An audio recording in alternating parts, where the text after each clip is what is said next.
No sé qué decir. Supongo que la mayoría esperan una introducción profunda, ingeniosa y memorable teniendo en cuenta las circunstancias. Yo también quisiera eso, pero les mentiría si les dijera que tengo alguna idea de cómo hacerla.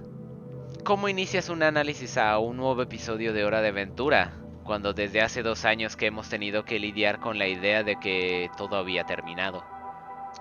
Por mi cabeza pasan un cúmulo de ideas y reflexiones que quisiera dejar representadas en esta introducción, pero no puedo. No sé cómo hacerlo. ¿Cómo expresar debidamente este momento y que puedan comprender? No, más bien, que haga justicia a todo lo que significa. Es el regreso de Hora de Aventura de lo que estamos hablando.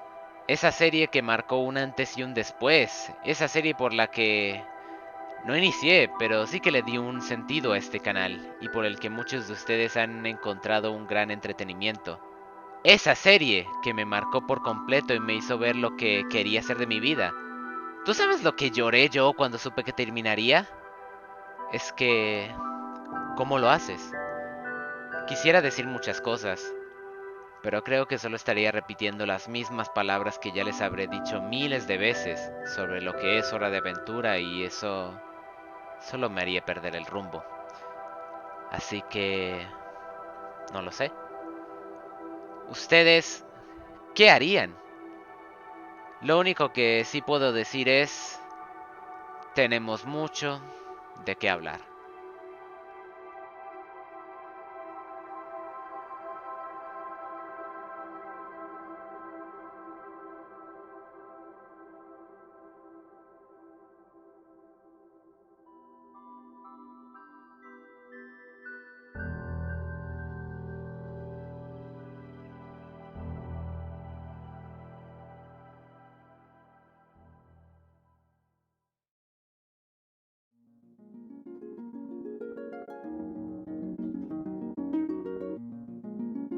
Luego de casi 2 años tras el estreno de Come Along With Me, oficialmente el episodio final de Hora de Aventura, HBO Max nos sorprende con una flamante nueva saga de aventuras en el universo de nuestra querida serie animada. Noticia que no resulta nueva, pues desde hace ya aproximadamente un año habían estado corriendo rumores que apuntaban a que se estuviera trabajando en un regreso de la serie, mantenido en secreto durante sus primeras etapas de desarrollo tras el nombre en clave, Rumble Yao. Este se tenía como un nuevo proyecto de animación sin un objetivo o temática clara. Hicieron especial énfasis en artes promocionales que no parecían tener relación entre sí, todo para despistar y confundirnos con la idea de que podría ser cualquier cosa. Fueron diversas menciones de varios individuos detrás de Rumble Yao y miembros originales del staff de Hora de Aventura, lo que ayudó a hacer conexiones y atar cabos, concluyendo en que el especial iba a estar relacionado con HDA, aunque no se tenía en claro de qué forma. Finalmente, HBO Max suelta la bomba. Adventure Time Distant Lands, todo un especial que consta de 4 episodios con duración de 45 minutos cada uno, donde se exploraran lugares nunca vistos, y se ahondara en algunas de las interrogantes más grandes que se dejaron pendientes. Por supuesto todo canónico con la serie de televisión, contando con varios de los integrantes del staff original, incluido Adam Muto nuevamente como director. A ellos se les unen una gran cantidad de nuevos miembros, muchos de ellos que han trabajado en otras series, y otros tantos independientes. HBO Max no solo llegó para revivir aquella gran serie que Cartoon Network había dejado en el olvido, sino que está dispuesta a darle los medios necesarios para concluir su historia, esta vez, como debe ser. Se merecen un aplauso los de HBO Max por ser capaces de ver el potencial y el hype que aún se desprende de Hora de Aventura, que inclusive les pareció una excelente carta para estrenar su plataforma. Gracias por devolvernos a las tierras de Uru, o en este caso aún más allá, aunque sea por una última vez. Esperemos que el fandom les demuestre que su decisión fue la correcta. En Hora de Aventura Distant Lands veremos 4 aventuras diferentes, a simple vista no relacionadas entre sí, cada una centrada en algunos de los personajes principales de la serie. En la primera parte tendremos a Bimo, con un episodio de su mismo nombre. En la segunda, Marceline y la dulce princesa con Obsidian. En la tercera, Mentita con Wizard City. Y finalmente en la cuarta con Together Again, veremos de vuelta a nuestros queridos aventureros Finn y Jake. Este 25 de junio se estrenó el primer episodio en HBO Max, Bimo, el cual nos suscita el día de hoy. Sobre los demás aún no se tiene fecha, pero se sospecha que se estrenarán uno por uno al pasar medio año. Con lo cual, veríamos el episodio Obsidian a finales de 2020. Sea cierto o no, está claro que nos queda un largo camino por delante, así que vamos a aprovecharlo analizando por ahora este primer episodio. Si ya lo vieron, ya se harán a la idea de lo mucho que tenemos para hablar. Hay revelaciones, gente. Revelaciones que jamás creíamos que se nos darían y las teorías no se hacen esperar.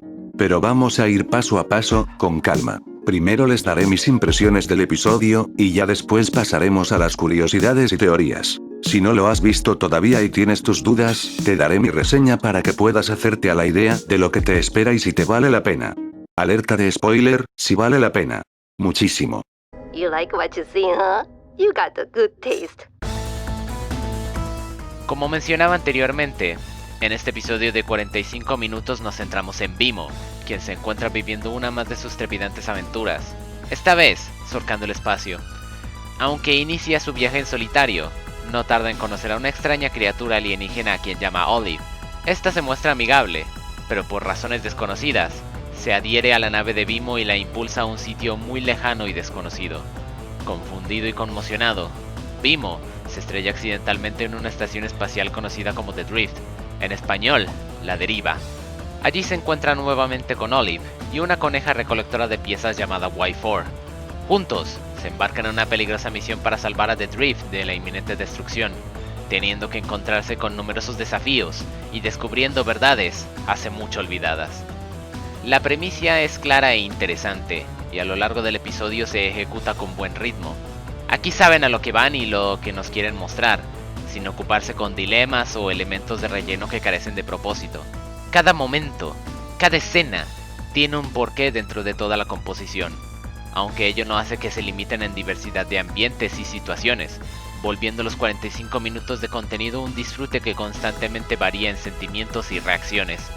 El manejo del tiempo fue empleado de forma excelente, dando el espacio indicado para cada una de las escenas. Esto es importante, porque ya me ha tocado ver en otras series o películas que el final, o sobre todo el inicio, se sienten muy lentos, pesados. Aquí no me pasó eso en ningún momento. Ni una de las escenas se hace larga, ni se hace corta. Simplemente lo justo para que absorbas la información que te quieren dar en cada una de las situaciones. Los 45 minutos se te pasan volando sin que sientas una desentonación en el manejo del ritmo. El argumento, por otra parte, es simple en un inicio, pero se va profundizando a medida que avanza, y en más de un momento seguro te pillará por sorpresa, manteniéndote interesado en todo momento, a la expectativa de lo que te espera en los próximos minutos. Sencillamente es que esta gente no conoce el significado de aburrimiento, pues el especial se desarrolla fluidamente sin pausas en sus etapas de suspenso, acción o drama, acompañado todo con una banda sonora que, si bien no es excesivamente destacable, hace un excelente acople y no se desvía de la línea musical que estamos acostumbrados a oír en Hora de Aventura. Lo mismo va para el humor, que nos recuerda rápidamente a los episodios de la serie de televisión, lo cual puede ser bueno o malo. Si siempre te ha gustado el humor de Hora de Aventura, vas a tener tus clásicos momentos para desprender una sonrisa. Pero si no es lo tuyo, pues aquí vas a encontrar más de lo mismo. Sí, no me he olvidado de la animación.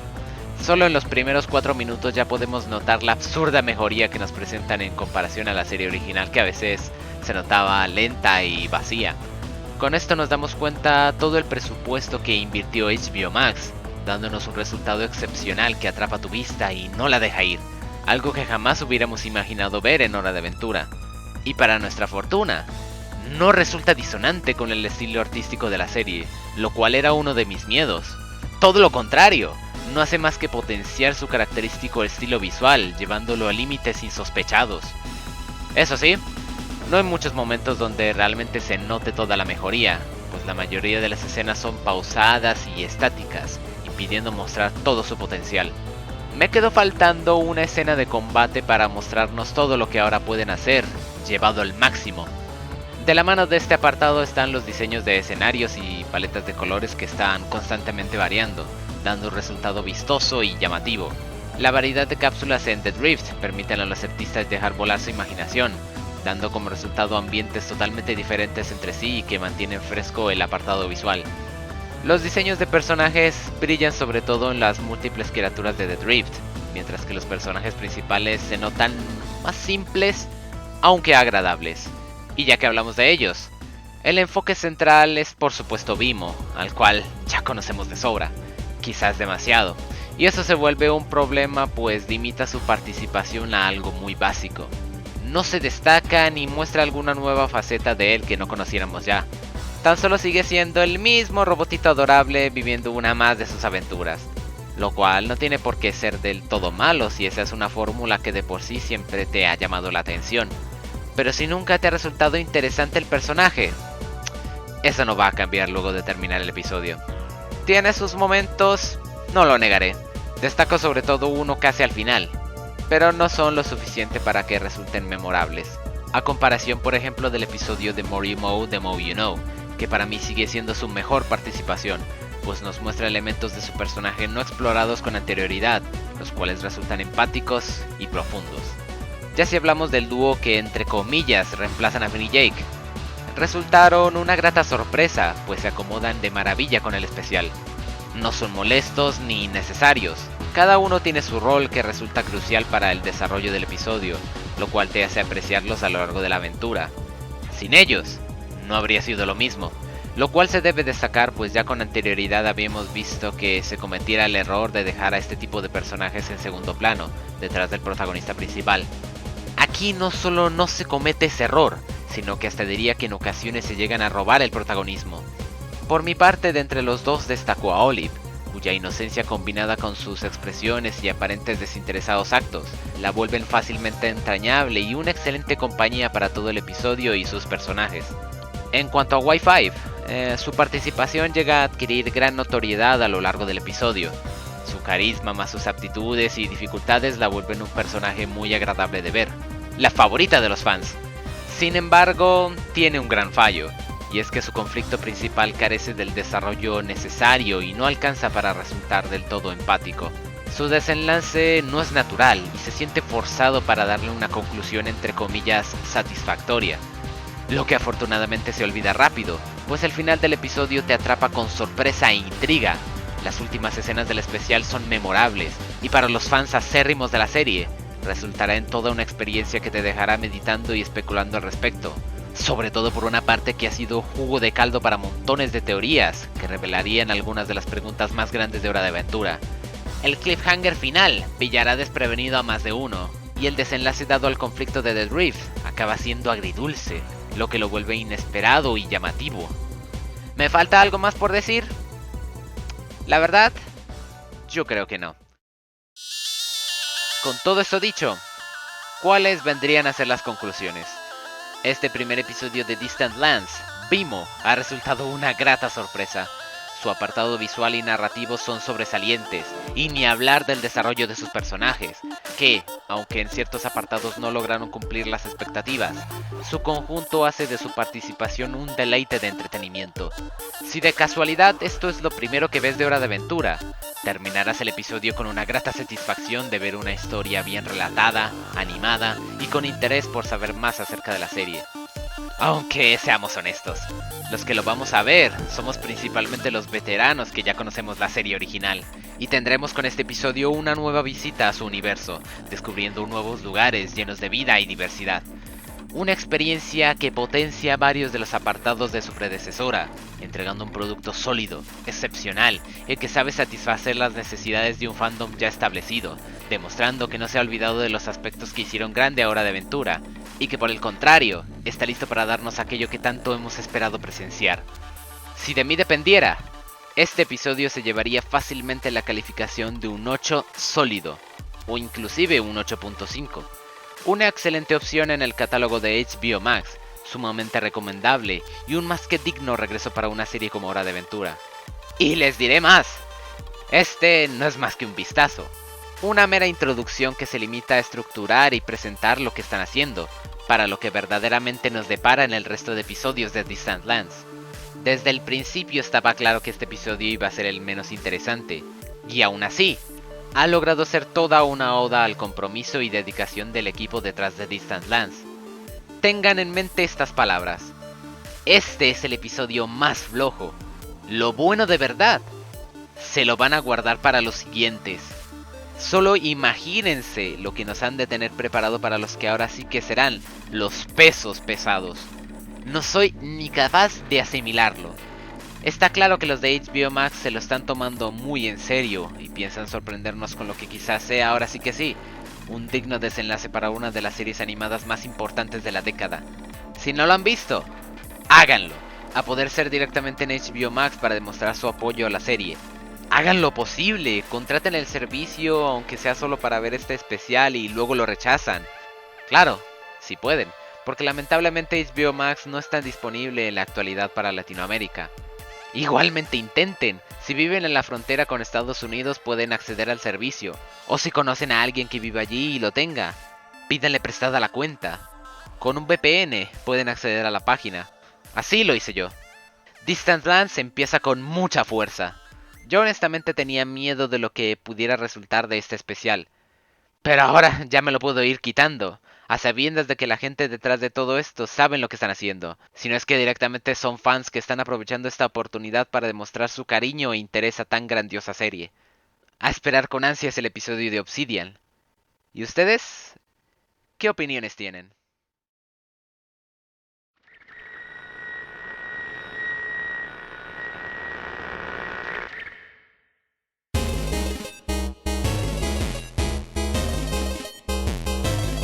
Ahora sí, van a empezar los spoilers.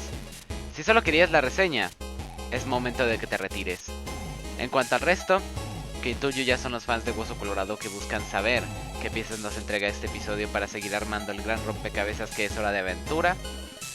Yo sé lo que quieren.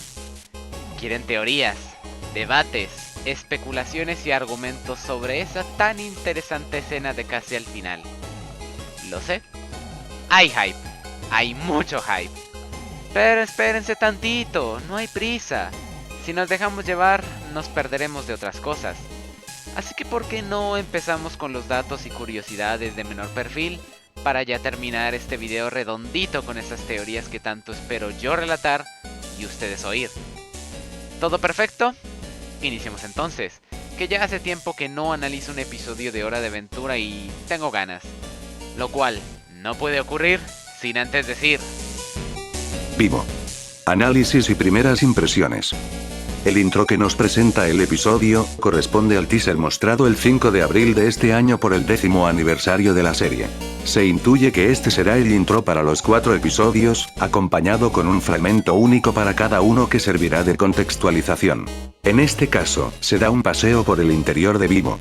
Algunos detalles a destacar durante el inicio del episodio. Se logra ver un planeta que intuimos es Saturno, orbitado por un satélite muy similar en diseño a los satélites humanos con los que contamos en la actualidad. Yo supongo que es un satélite de investigación enviado a Saturno durante la época de los humanos, el cual ha quedado abandonado orbitando el planeta. Se ve un asteroide que al parecer ha sido colonizado, y del que alguna raza extraterrestre está extrayendo recursos, como esa nave que sale de él. Según Vimo, el asteroide se le conoce como Lars Starsaver, aunque seguramente él le haya puesto ese nombre. No, este no es un cometa catalizador, es tan solo un cometa ordinario. Recuerden que los cometas catalizadores no son los únicos que existen. La polilla que lo devora tampoco tiene por qué ser necesariamente la que nosotros conocimos en el final de la 6ª temporada, por no mencionar que esta polilla es mucho más grande. Puede que sí sea la misma, o puede que solo sea otra de su especie. En cuanto a la criatura que expulsa, puede que sea como la concentración de la energía de ese cometa o algo así. De todas formas, no le tomen importancia, es tan solo un ejemplo que nos están mostrando para que sepamos más o menos las rarezas que se pueden ver por el universo. El hijo de Golp confirmado. Hago un breve inciso en ese agujero negro para mencionar que, teóricamente por la trayectoria que tiene Vimo, ese agujero negro debería estar entre la Tierra y Marte. No creo que vaya a ser importante, pero simplemente como una curiosidad. Pero espera, no puede ser un agujero negro, porque si está entre la Tierra y Marte, ya habría absorbido ambos planetas con suma facilidad. En realidad, Tenemos esta imagen de los agujeros negros como máquinas de destrucción implacable que absorben lo que sea que se les cruce por su camino. Y sí, es verdad, pero lo que no muchos dicen es que se debe estar relativamente cerca de uno para que resulte una amenaza. Si no fuera así, hace tiempo que el agujero negro en el centro de la galaxia nos habría absorbido. Por lo que no se preocupen, no le pasará nada a la Tierra ni a Marte. Si supieran la cantidad de agujeros negros que hay por la Vía Láctea. Esta criatura espacial vendría siendo como una evolución de las mantecas espaciales, o una rama familiar aparte. The Drift, conocida en español como La Deriva, es la estación espacial en la que se suscitan prácticamente todos los eventos del episodio. Como tal, no se llega a hablar mucho de ella, tan solo sirve como el escenario donde se desarrolla la historia. Lo que es una pena, pues yo en mi particular punto de vista encontré cierto interés en ella, ya que me parece cuenta con un desarrollo contextual exhaustivo, ingenioso e intrigante. Poco a poco han estado saliendo múltiples bosquejos sobre ideas que se tenían para The Drift, las cuales no se pudieron llevar a cabo por falta de tiempo. Si nos ponemos a ver dichas imágenes detenidamente, encontraremos muchos detalles interesantes sobre la estación, su funcionamiento, infraestructura y diversidad tanto de ambientes como de criaturas. Para los que somos amantes de la construcción de mundos, esto es simplemente maravilloso. Ojalá haber visto todo esto en el episodio, pero se entiende que no había manera. Por lo pronto, estas imágenes podemos interpretarlas de dos maneras. O se quedarán como simples ideas descartadas, o podríamos imaginarnos que todo esto es canon solo que no llega a verse en el episodio. En cualquier caso, el punto es que la historia y contexto de The Drift han captado fuertemente mi atención, y por ello me he tomado la libertad de juntar todos los datos que he podido recopilar sobre sus posibles orígenes y propósitos, los cuales construirán una teoría que estaré encantado de relatarles, en la última parte de este análisis. En la cápsula del desierto llegamos a ver una serie de colosos que parecen haber dejado de funcionar hace mucho, quedando inmortalizados en el paisaje árido. Uno de estos colosos está sujetando un bloque que parecía querer introducir en esta abertura antes de apagarse. Alrededor suyo hay varios edificios también con agujeros cúbicos, como si estos estuvieran siendo construidos por ese coloso y no pudieron ser terminados. Ello apuntaría a que estos colosos pudieran haber sido los constructores de The Drift. Ojo, constructores, no los creadores. Simplemente habrían sido diseñados para manipular las enormes piezas y colocarlas en sus respectivos sitios. Esto se ve respaldado si vemos que este coloso tiene en su cuerpo unas marcas muy similares a las que se ven en el tomo de la cápsula, como dando a entender que ambas cosas tienen antigüedades similares pues se estructuran de un mismo diseño. Ya casi todos los colosos se han de haber despiezado, y los que quedan en el desierto son entre chatarra y recursos para después. En The Drift cohabitan múltiples especies extraterrestres, muchas de ellas desconocidas hasta ahora, otras tantas han tenido leves o importantes apariciones a lo largo de la serie original. La raza de Kyber, el famoso contador de fábulas. Las mantis antropomórficas, las cuales acompañaban a los aliens grises vistos en el episodio Alta Extrañeza. Algunas de las razas de las que formaron parte aquellos prisioneros que escaparon de la ciudadela de cristal. Y claro, mantecas espaciales, que tuvieron una breve aparición en el episodio Plano Astral. En The Drift, se utilizan como ganado. Podemos llegar a suponer que luego del final, The Drift logró subsistir un tiempo, dándole la oportunidad a muchas de estas especies para irse en busca de su propio hogar, o al menos vivir en el espacio.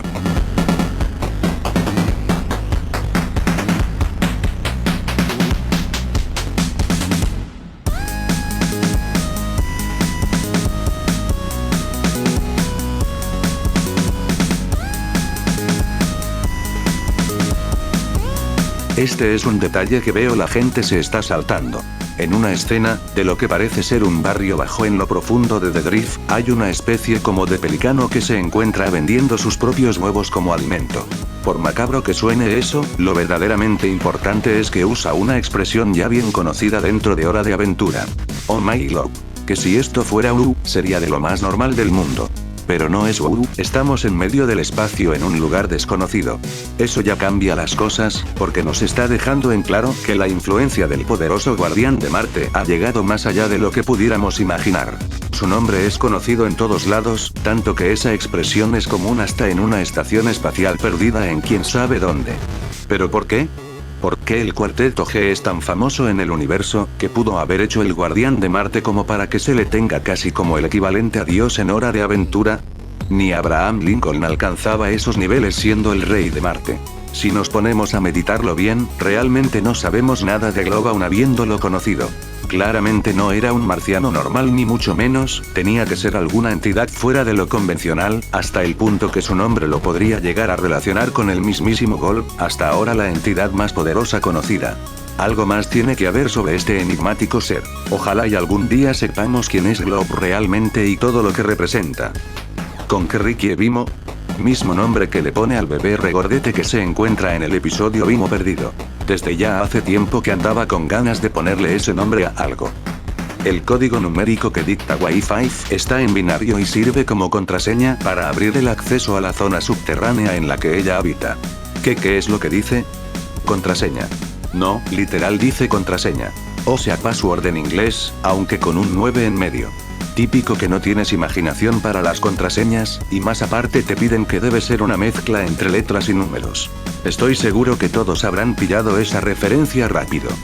El programa que está viendo este conejo marrón, es referencia a uno de los artes promocionales de los que les hablaba al principio, cuando la existencia de Distant Lands no era pública y se escondía detrás del nombre en clave, Rumble Yao. ¿Por qué Wi-Fi? Oh bueno Wi-For, o sea porque ese nombre. Parece que la sociedad de conejos que viven aquí prefieren referirse a sí mismos por códigos de identificación en lugar de nombres. Las razones pueden ser varias. Comodidad, costumbre o cantidad. Ya saben. Como diría Judy. ¿Nos gusta la multiplicación? Y claro, estar poniendo nombres a cada conejo sería tedioso. Aunque de ser ese el caso, han tenido que empezar a limitarse para no sobrepoblar de Drift. Como sea, diría que es una mezcla de los tres factores. De algún modo, a pesar de los absurdos tamaños universales, Card Wars ha llegado hasta The Drift. Ese famoso juego de cartas que sumió a Jake en la toxicidad durante años. Y tan famoso ha de ser, que hasta en este lugar perdido de la mano de Dios también se juega, aunque una versión actualizada. Se intuye que Mr. M lo habrá traído hasta The Drift. Qué casualidades más casuales, ¿no? ¿Se acuerdan del episodio Water Park Prank? Seguramente, pues no veas la de críticas que le llovieron por la animación que tenía. No sé por qué la verdad, simplemente es otro estilo artístico, que ya puede gustarte más o menos, pero la absurda cantidad de burlas y ofensas que se lanzaron contra él me parecen injustificadas. Hay que saber respetar también. Como sea, el animador invitado que estuvo detrás de aquel episodio, David Ferguson, fue traído nuevamente para trabajar en la escena del flashback que nos muestra Zigo. A mí me gustó la escena, no sé, me pareció que tenía personalidad. Piensen lo que quieran, pero primero el respeto, que esto es el trabajo y dedicación de alguien. Al menos él tiene un estilo propio, cosa que no pueden decir muchos. Hablemos de fútbol. Si son veteranos de este canal, se acordarán acerca de una teoría que yo propuse tras lo visto en precisamente, el episodio fútbol. Se los pongo así corto. Fútbol evidentemente no es real, ni es un juego, es una segunda personalidad de Vimo creada a raíz de un trauma sufrido en la fábrica de Mou. Según Vimo, cuando incumplías un trato en la fábrica, te castigaban siendo echado en un agujero de tierra durante un rato, ya sea por el propio Mou, lo cual dudo, o por la misma sociedad de Mos. Así que asumimos que hubo un incidente en el que Vimo rompió un trato y lo enviaron al agujero, algo que no sería más que una molestia o un castigo relativamente merecido para la mayoría, pero la cosa está en que el funcionamiento de Vimo es algo delicado. Vimo fue creado específicamente para que pudiera divertirse y usar su imaginación. Esto ya lo hemos tratado en otras ocasiones, y es que Vimo ha demostrado tener algunos problemas que nacen de ese hecho. Lo que pasó con Eimo, que llevó al extremo los principios por los que lo habían configurado. Eso mismo se ha visto repetido en Vimo en ciertas ocasiones, hasta el punto que él mismo como que se ha dado cuenta subconscientemente, desarrollando un miedo a terminar como su hermano tal y como vemos en Orbe. Su dilema es que llega a tener una imaginación demasiado hiperactiva, con todas las letras de la palabra, y eso ha desembocado en algunos delirios y trastornos mentales. Ya sabemos que sufre de autismo, y por un tiempo tuvo problemas de drogadicción. No va en broma, de verdad ocurrió, aunque claro en términos de un robot. Entonces, ¿qué pasa si colocamos a un individuo con estas características en un agujero de tierra por quién sabe cuánto? A lo que le sumamos un último factor, el más importante en realidad. ¿Por qué para Vimo ese incidente del agujero de tierra en la fábrica Mou se convirtió en un trauma? Porque ese lugar, es una representación de su mayor miedo. La soledad. Al estar ahí, en ese agujero, por primera vez tuvo que hacer frente a lo que era estar solo, dándose cuenta de que no podía soportarlo. Al verse sobreabrumado por la situación, buscaría una escapatoria de cualquier manera posible. Supongo yo que se habría topado con algún objeto reflectante en el agujero, y al ver su reflejo, no se vio a sí mismo, sino a otra persona con la que poder hablar. Con el fin de no quedarse solo, con el fin de evitar su miedo y poder sentirse confiado todo el tiempo, Bimo dividió su personalidad en dos. Así creó a Fútbol, que no es más que el reflejo de sus inseguridades, debilidades, dudas y miedos. Mientras que Bimo se quedaría con la parte valiente, heroica, conversadora, aventurera y alegre. Al tenerse mutuamente, jamás volvería a estar solo. Y las pocas veces que lo esté, siempre podrá inventar a alguien que le haga compañía. Este episodio me ha permitido darle una vuelta de tuerca a esa teoría, haciéndome dar cuenta que el tema de Fútbol es aún más profundo de lo que imaginaba. No es solo otra personalidad creada en base a una necesidad y trauma. Diría que más bien, Bimo y Fútbol eran dos mitades de una misma persona, divididas hace mucho a raíz de un trauma sufrido por su desesperación ante la soledad. Quedando entonces la parte extrovertida, que es Bimo, y la parte introvertida, que es Fútbol. Admítanlo, esa no la vieron venir. Pero a ver, ¿cómo es que los Moss iban a ser tan crueles como para hacer pasar a Bimo por algo así? Lo más seguro es que para ellos lo del tema del agujero no les parecía tan grave, solo un simple castigo para hacer entender que los tratos se deben respetar, como el típico rincón para que pienses lo que hiciste. Pero para Bimo, fue descubrir su más grande miedo habiendo estado acompañado toda su vida. También habría que tener en cuenta que este Bimo que conocemos, no sería igual al de ese tiempo el cual tenía sus dos mitades, así que seguramente era más temeroso e inseguro. Que es más, yo pensaría que fue en ese incidente de donde nació también su autismo, aunque ahí sí no tengo pruebas y sería extendernos más de la cuenta. La verdad, todo esto parecería primicia para un episodio, aunque dudo que realmente lleguemos a verlo algún día. Lo que sí puedo decir es que ya no volverán a ver a Bimo de la misma forma, y con eso he cumplido mi cometido. Bueno, pues como dije a lo largo de la reseña, el personaje de Bimo no cuenta con una evolución y se queda estancado en lo que siempre hemos conocido de él. Pero hay una parte que medio rompe eso dicho, y quiero hablar de ella. Claro, ustedes saben de cuál estoy hablando, lo que me ahorra el poner un contexto. Es interesante, pues nos habla un poco del significado de la muerte y la fragilidad de la vida. Claro, todos imaginamos nuestra vida con un propósito el cual alcanzar, una meta a la que estamos seguros llegaremos. Y de repente, sin que te des cuenta, se acabó todo. Pero, ¿y dónde quedó mi historia? Se suponía que yo tenía un rol que cumplir, no me puedo morir aún. Pero así es, y no hay nada que hacer al respecto. Ninguno de nosotros tiene el puesto asegurado en esta vida, y aunque nos creamos importantes y que nada nos va a pasar porque aún nos falta completar nuestro arco de personaje, la verdad es que todo eso puede terminarse en menos de un segundo, dejando inconclusa la historia. O tal vez, ese era el auténtico desenlace. Claro, Bimo tiene suerte, lo rearman y listo a seguir con el tema. Pero con nosotros no va a pasar lo mismo. Te hace reflexionar mucho y por eso fue la única parte de Bimo que destaco. Esta escena hace también alusión a la pérdida del brazo de Finn en Escape de la Ciudadela. Ambos protagonistas, seguros de su rol en la historia como grandes héroes. Pero al final, no eran más que unos niños. Así que, llegamos al final del episodio. Toda una sorpresa por no solo cambiar por completo el contexto del episodio, sino más porque nosotros lo predijimos. Algunos habrán estado presentes cuando en este canal hicimos un directo un día antes al estreno del episodio dando nuestras opiniones y predicciones. De hecho, lo pueden ahora mismo ir a comprobar y verán que no es mentira lo que digo. Nosotros predijimos que el episodio podía ser una precuela. Que Mr. M podía ser Martín.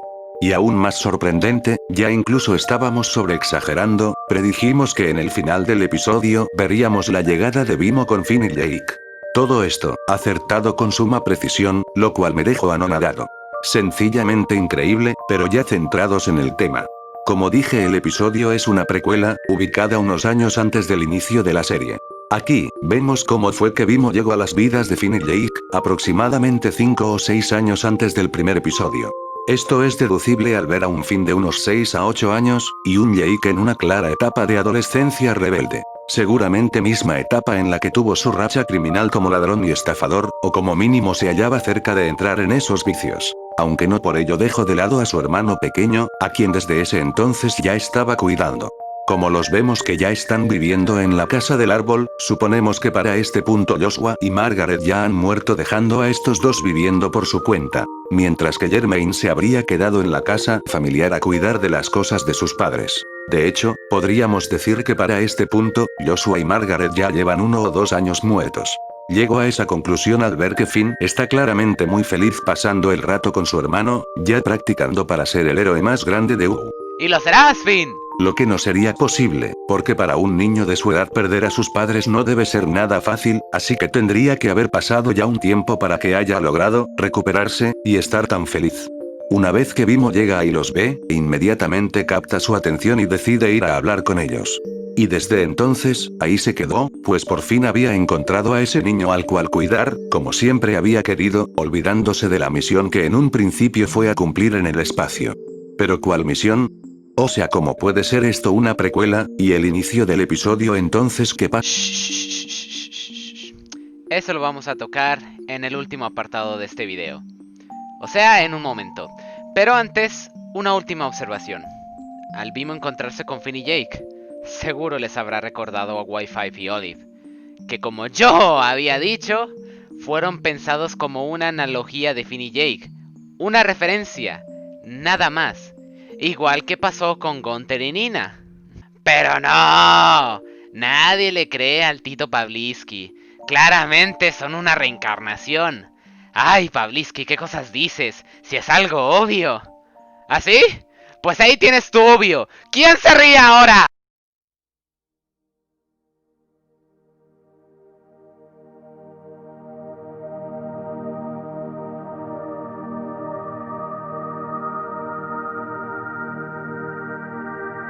Bueno, pues ya se habló de mis opiniones, se habló de las curiosidades y datos de un poco menos relevancia, pero ahora nos toca ponernos en materia. Yo los conozco, sé que esta es la parte que de verdad querían ver, y no vamos a ser hipócritas tampoco, también es la que yo más esperaba compartir. Los temas un poquito más complicados, los que como fans acérrimos que somos, desentrañamos para desvelar sus auténticos significados. Pawlitzki, ¿qué nos entrega este episodio realmente? ¿En qué repercute ante todo este mapa que hemos ido construyendo pieza por pieza sobre el universo de la serie y sus secretos? Quizás nos hayamos encontrado con uno de los episodios más reveladores en los últimos 5 años, o si se me permite el atrevimiento, de toda la serie. Así de simple se los digo. Y muy pronto comprenderán el porqué. Tenemos varios temas que tratar.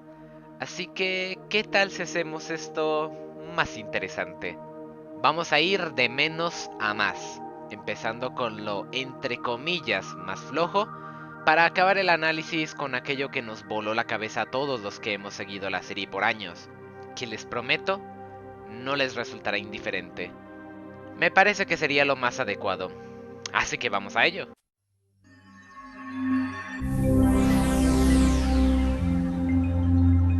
Ya sabemos que el episodio se trataba de una precuela, lo que deja en interrogante el por qué al inicio del episodio, Vimo se hallaba en una nave espacial que luego es llevada por Olive hasta The Drive.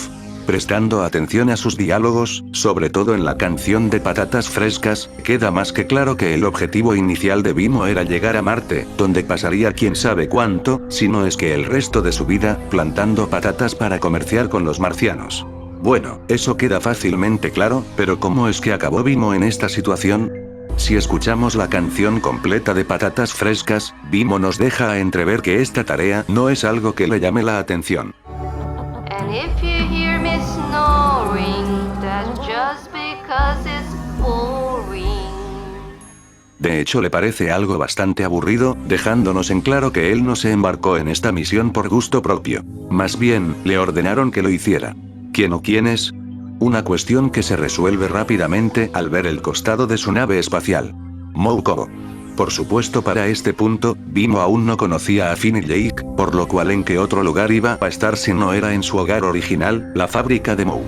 Moe creó a Vimo con el propósito de que cuidara del hijo que nunca tuvo. Al estallar la guerra y con la posterior casi extensión de la humanidad, Bimo ya no pudo cumplir su objetivo, con lo que simplemente se resignó y continuó con su vida, quedándose en la fábrica de Mou durante todos estos siglos junto a sus hermanos. Durante este tiempo, igual que a otros Mos, se le fueron asignando ciertos encargos, trabajos que cumplir para beneficiar y aumentar las influencias de Mouko. No se confundan. Aunque nosotros viéramos la fábrica destruida por fuera, realmente la empresa de robótica y tecnología, Mouko, nunca dejó de funcionar, y continuó distribuyendo sus servicios. Evidentemente ya no con humanos, por lo que empezarían a buscar nuevos clientes y a hacer alianzas en diferentes lugares. Lo vimos por ejemplo en Ring of Fire, cuando en cierto punto de su vida, Tronquitos recibió varias ofertas de Mouko con el objetivo de usar su empresa de transporte y distribuir su tecnología. Con ella no lo consiguió, pero por otros lados sí que obtuvo interesantes avances. Y de ahí viene, por qué Bimo estaba yendo a Marte. Sabemos por el episodio de Mou que Mou logró hacer contacto con la ciudad de Marte, pues este en su escritorio contaba con los planos de la ciudad marciana. Esto intuimos acontece durante o a poco de dar inicio a la guerra de los hongos. El hecho de que Mou tuviera esos planos, nos indica una de dos. O los marcianos le pidieron mejorar su ciudad. O estos planos fueron el resultado de un trueque entre Mouko y la ciudad marciana. A cambio de esos planos que le servirían a Mou para estudiar su tecnología, él les haría entrega ya sea de Mos, o de información sobre su conocimiento en robótica. Una duda que surge con esto es si Mou y su empresa eran los únicos que sabían sobre la ciudad marciana, al haber hecho contacto de alguna forma o situación desconocida. O si esta información ya era de conocimiento general de los humanos por aquel entonces. Yo apuntaría más a la primera, como que los marcianos contactaron a propósito a Mou, siendo una de las más grandes mentes de la humanidad en ese tiempo. Sea como sea, el punto sería que desde ese momento, Mouko y Marte forjaron una estrecha alianza, en la que durante todos estos siglos intercambiaron conocimiento y bienes. Hasta que finalmente llegamos a la actualidad de este episodio, en la que Bimo es enviado a Marte, ya sea como intercambio nuevamente por algo más, o simplemente para fortalecer lazos de confianza. Su objetivo sería crear una granja de patatas en Marte con las que comerciar, un recurso que seguramente escaseara en las tierras marcianas. Y básicamente eso. Creo que todo ese tema quedaría entonces zanjado. Pero por supuesto esto es Hora de Aventura, y esto no ha hecho más que plantear nuevas dudas. Obvio sabemos que Bimo jamás llegó a Marte para cumplir su tarea. ¿Cómo habrán reaccionado a esto los marcianos? ¿Se habrán molestado? ¿Habrán cortado su comunicación?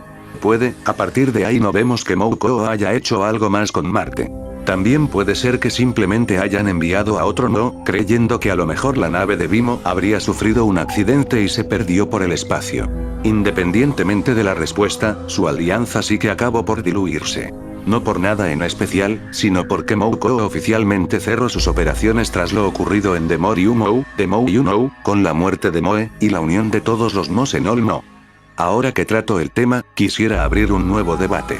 ¿Realmente fue Mou quien continuó dirigiendo la fábrica luego de la guerra de los hongos?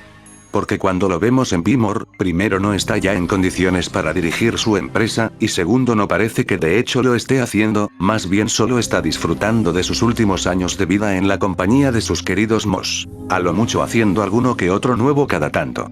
¿Quién dirigía entonces Mouko hasta hace poco, como para mandar a Bimo en esa misión a Marte? Me imagino que pillan a lo que voy. Yo supondría que, tras la guerra de los hongos, Mou evidentemente ya no vería sentido en continuar desarrollando su empresa, pero algunos de sus Mos sí que verían en las nuevas razas de Wu una oportunidad para mantener a flote su corporación. Así que se armaría una élite de Mos, ya sea por aprobación de Mou o de manera anónima, quienes mantendrían viva la imagen de la fábrica distribuyendo tecnología, utilizando al resto de Mos en trabajos de entrega y negociación, como Bimo. Lo que me lleva a lo siguiente. Cuando Bimo regresa a la fábrica Mou en Bimor, inicialmente no lo reconocen, y cuando revela su identidad, muchos parece que se sorprenden, lo que tendría sentido si previamente pensaban que él había muerto en el espacio, con lo que no imaginaban que realmente pudiera ser Bimo.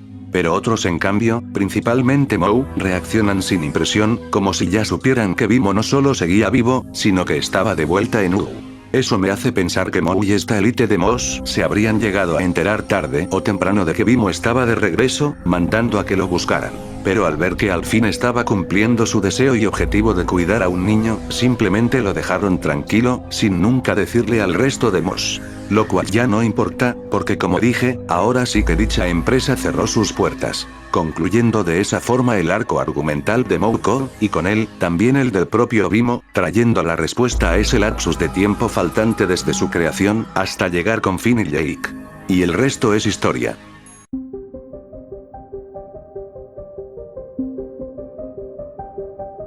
Mr. M funge como el antagonista principal del episodio. Fiel socio de Hyugo, manipulador, apostador y pieza clave en la casi destrucción de The Drift. Su identidad nunca es revelada en el episodio, limitándose a darnos ciertas pistas que nos puedan ayudar a especular el quién podría estar detrás de esa máscara. Quizás lo que les voy a decir a continuación les sorprenda, pero creo saber quién podría ser este individuo. Analizando las pruebas, he llegado a la conclusión de que Mr. M es de hecho alguien que conocemos muy bien, pues marcó un punto muy álgido en cierta etapa de la serie, la cual para muchos ha sido la más significativa con la que ha contado.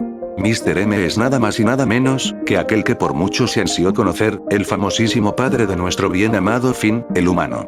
El único humano en la historia que ha sido encerrado y ha escapado de la impenetrable ciudadela de cristal. Martin Mertens. ¡Oh, wow!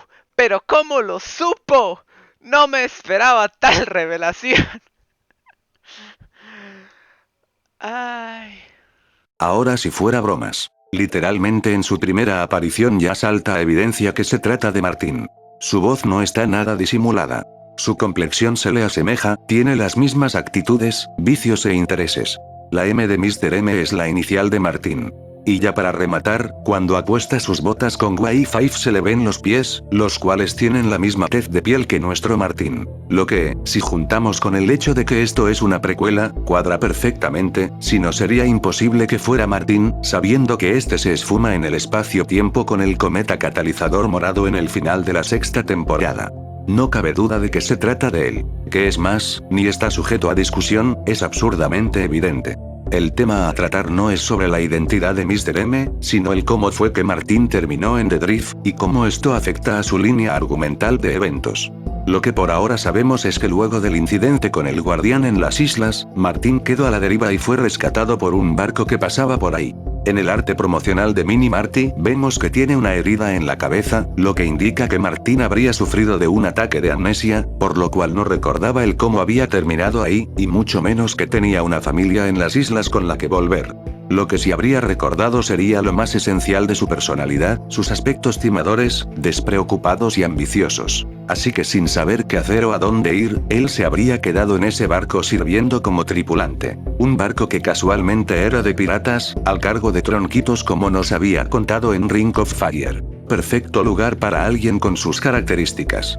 A partir de ahí, hasta lo que vemos en este episodio, está todo en blanco. No sabemos cómo fue que Martin no solo logró salir del planeta, sino que pasó a convertirse en todo un pirata con gran experiencia en ingeniería y navegación espacial. Lo verán muy tonto, pero nadie se acuerda que Martin pudo construir él solo una nave espacial en el Visitante, cosa que no dudo habrá hecho varias veces. Él fue quien le propuso a Hyugo el crear las Hyugomáticas. Fue también capaz de maniobrar sin problemas aquella extraña nave que parecía un cometa, una nave que pudo destruir el cuerpo de Globe al impactarle. Por supuesto no olvidarnos de los evidentes conocimientos que tenía sobre el propio cosmos. ¿Qué es un saltaestrellas? Sabía que era la ciudadela de cristal y cómo funcionaba. Sabía quién era Orgalorg, lo que quiero decir es, que Martin pasó mucho tiempo en el espacio. Lo cual voy a usar como base para argumentar un par de cosas. En primera, establezcamos tiempos. Sabemos que el incidente del guardián habría ocurrido cuando Finn tenía como máximo 1 año de edad. Si adelantamos hasta lo visto en este episodio, podemos calcular que habrían pasado entre 5 a 7 años. No mucho tiempo en realidad, y si tomamos en cuenta que para este punto Martin ya cuenta con un conocimiento espacial bastante bien establecido, tendríamos que dar por hecho que este acabó saliendo de la Tierra muy pronto. Sumémosle otro factor. Martin dio la idea para las Hyugomáticas, y por lo que vemos en el episodio estas máquinas ya parecen tener un tiempo desde que están establecidas en The Drift, como para que se conviertan en una cotidianidad para la gente. Digamos que las Hyugomáticas llevan ya unos 2 años en funcionamiento, lo que para ese momento Martin ya habría tenido un tiempo en The Drift. Un buen cacho como para que consiguiera esa influencia y se convirtiera en mano derecha de Hyugo. A lo mucho, podemos decir que Martin estuvo viviendo en The Drift entre unos 3 a 4 años. Pero claro, antes de llegar ahí, tuvo que haber vagado por el espacio un tiempo hasta adquirir su conocimiento, o por lo menos parte de él. Digamos, unos 2 años más o menos. Ya por descarte, significa que Martín habría permanecido en UR como máximo unos 2 años luego de lo que pasó con el guardián. Eso nos direcciona a la interrogante de, ¿cómo hizo Martín para salir de la Tierra en primer lugar? Él como tal no habría tenido los conocimientos como para hacerlo, por lo que se lo tuvieron que haber llevado, o él aprovechó alguna oportunidad que le surgió para irse. Para ese tiempo, nadie en UU tenía la tecnología para salir del planeta, así que tuvo que haber sido alguna gente que ya vinieran de fuera. ¿Quiénes? Ahí sí me temo que no sabría darles una respuesta, con lo cual me tomaré la libertad de traer a colación una teoría de mi camarada Finn HDA, la cual me parece muy acertada. Él nos dice que Martín pudo haber seguido al servicio de Tronquitos en su barco, convirtiéndose en su mano derecha. Si recordamos, desde hace años Tronquitos ha tenido una serie de encuentros con estos aliens grises, cosa que quizás lleva ocurriendo desde que era capitana pirata. Entonces, en una de esas visitas, quizás incluso la primera de ellas, Martín, al ser la mano derecha de Tronquitos, esta le permitió irse con ella a la nave de los aliens, pero a la hora de regresar, él decidió quedarse con ellos. Lo que sería muy similar de hecho a lo que pasó con Hugo y los suyos. No sé ustedes, pero sí tendría mucho sentido que así hubiera sido. A partir de ahí, Martín viviría una serie de aventuras que le proporcionarían un gran conocimiento sobre el espacio, hasta acabar dando por casualidades del destino en The Drift. Probablemente interesado en las múltiples piezas tecnológicas que allí pudiera haber. De a poco iría escalando en influencias dentro de la estación hasta acabar conociendo a Hugo, y al darse cuenta de que ambos compartían intereses, decidió quedarse y servir como su mensajero y recolector. Con el respaldo del gran Hugo de su lado, podría seguir recabando cualquier aparato de la estación que le llamase la atención, contando además con un espacio asegurado en la cápsula de la unidad para cuando fuera la hora de partir. Oh bueno, ese intuimos era su plan originalmente, pero al final como vemos, acaba nuevamente a la deriva en el espacio. Lo que seguiría después en su historia, se mantiene aún en el misterio. Simplemente aparecería años después encerrado en la ciudadela de cristal, siendo salvado por Finn y Jake. Desgraciadamente no se dan pistas del crimen cósmico que pudo haber cometido en este lapsus de tiempo para ser encerrado en la ciudadela. Lo que pasó en The Drift no es tan trascendental como para que fuera el motivo, así que nos mantenemos en la duda. Lo único que podemos decir es que luego de esto, habrá seguido con su rutina de viajar por el espacio robando y estafando, hasta haber hecho algo, de forma consciente o inconsciente, que lo convirtió en el primer humano en ser encerrado en la famosa ciudadela de cristal. No tenemos teorías, solo seguiremos a la espera de información que pueda dar luz a este misterio, cerrando con el arco del padre de Finn, Martín Mertens.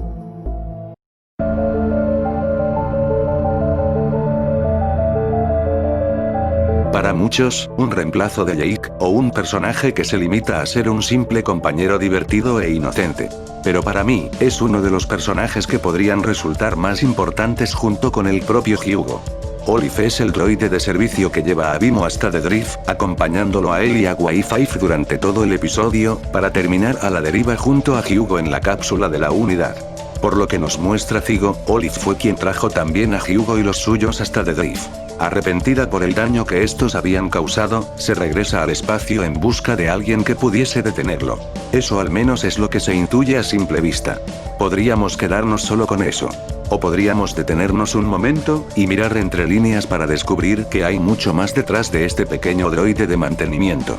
Repasemos. Cuando Vimo se encuentra con Olive en su camino a Marte, en primeras instancias este droide simplemente le despierta curiosidad el ver a ese pequeño robot en medio del espacio. No es hasta que Vimo le dice su nombre que Olive reacciona sorprendida y empieza a escanearlo, detectando una serie de componentes que de inmediato le hacen dar cuenta de que había encontrado lo que tanto anduvo buscando. En esencia, sí, el propósito de Olive al llevarse a Vimo era el de restaurar el orden en The Drift. Pero, ¿cuál es el porqué detrás de esto? La respuesta se encuentra precisamente en eso que les acabo de mencionar, lo que para entenderlo debemos hacer mención de una cosa. Vimo es un Mo, y los Mos pertenecen a la compañía que antaño fue competencia directa de la empresa de Hugo.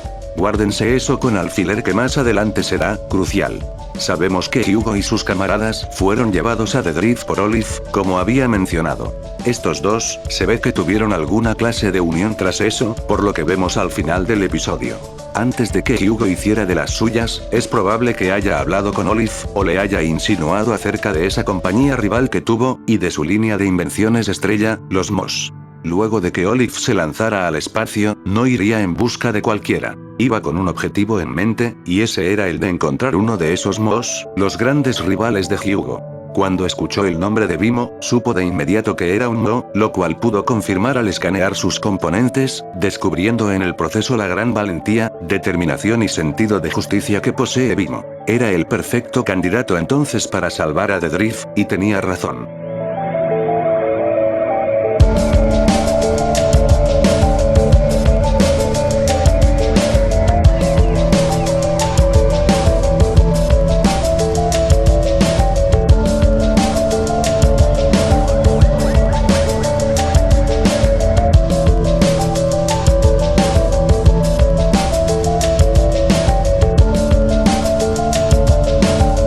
Sí, todo eso se asimila fácilmente, pero creo que estamos dejando de lado la pregunta que debería ser la más importante. Para empezar, ¿quién o qué es Olive? Olive es, como he ido mencionando, un droide de mantenimiento de The Drift. Por lo que logramos ver, sabemos que había muchos más como ella, los cuales fueron dejando de funcionar poco a poco al igual que la propia estación. Aquí hay que destacar algo. Puede parecer que por ser un simple droide de mantenimiento no sea muy importante, pero déjenme decirles que es todo lo contrario. Olive, así como el resto de droides, habrían sido de los primeros que habitarían The Drift, pues estos serían obra de los mismos constructores de la estación. Su invención habría sido con el objetivo de que fuesen una serie de ayudantes que mantuviesen funcionando a The Drift, y quizás más importante, sirviesen como guía para cumplir con el propósito en sí de la estación. Propósito del que hablaremos un poco más adelante, pues lo que ahora mismo nos interesa sacar de esto, es que Olive es un monumento viviente de los orígenes de tan antiquísimo lugar. Fácilmente podría poseer todas las respuestas que busquemos sobre The Drift, pero pues, nos tendremos que conformar con su silencio e inocentes expresiones. Como probablemente nunca la volvamos a ver, este argumento quedaría en segundo plano. Así que mi idea al traerlo a colación es el de utilizarlo como introducción, pues marca un antecedente que pretendo usar a continuación. Mucho antes de que saliera el episodio, al ver los primeros vistazos que se presentaron sobre el mismo, me vino una idea sobre Olive que no para de rondarme por la cabeza. Olive, como podemos ver, se trata de un shapeshifter, lo que se traduce como cambiaformas. Un poco distinto de lo usual, pues incorpora elementos de control y manipulación electrónica, rollo Ultra T de Ben 10. Pero un shapeshifter al fin de cuentas. Exactamente igual que Jake, de quien sabemos está inspirada la idea del personaje. Pero ¿y si les dijera que la conexión de ambos es aún más directa? Esa pregunta nos direcciona a un personaje muy interesante que según mi opinión, debió tener más protagonismo.